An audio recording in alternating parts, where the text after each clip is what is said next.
My name is Giacomo Novembre, and I'm a research lecturer. I work at the MARCS Institute. I'm a cognitive neuroscientist.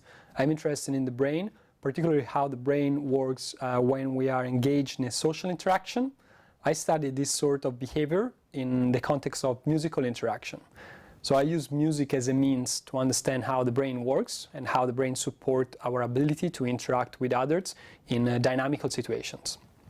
Because music is meant to be a means to understand how social interaction works between people, I'm particularly interested in exploring it in a large population, so in every individual, not just musically trained individuals who are skilled and very proficient in interacting with one another in a musical context. I want to explore this sort of behavior in everybody. Okay? For this purpose, we created and established this method at the MARCS Institute. This is a music box, but it's digitalized. It works in synergy with a computer. The music box permits people to generate a musical tune. So depending on the speed of rotation, the tune that is played change its tempo. So it can go fast or slow. It's a very simple movement that everybody could do. It allows people to produce music using movement of a limb, for example. Remarkably, we have used it to study musical interaction between people. So two individuals will control two different parts and they will synchronize their musical output one another.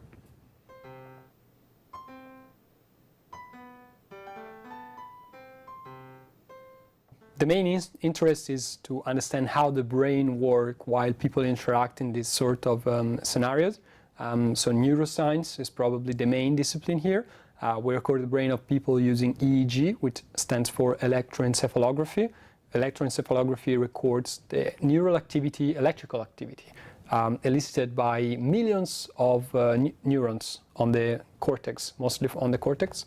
This can be picked up and analyzed a posteriori. So neuroscience is the main discipline. Psychology is the secondary big topic, especially cognitive psychology, because eventually we are trying to understand which are the cognitive mechanisms that allow people to interact one another and to dynamically exchange information or adapt together, mutually adapt. Finally, because the research uses music as a means, of course deals with musical interaction, of course music cognition is a big discipline here.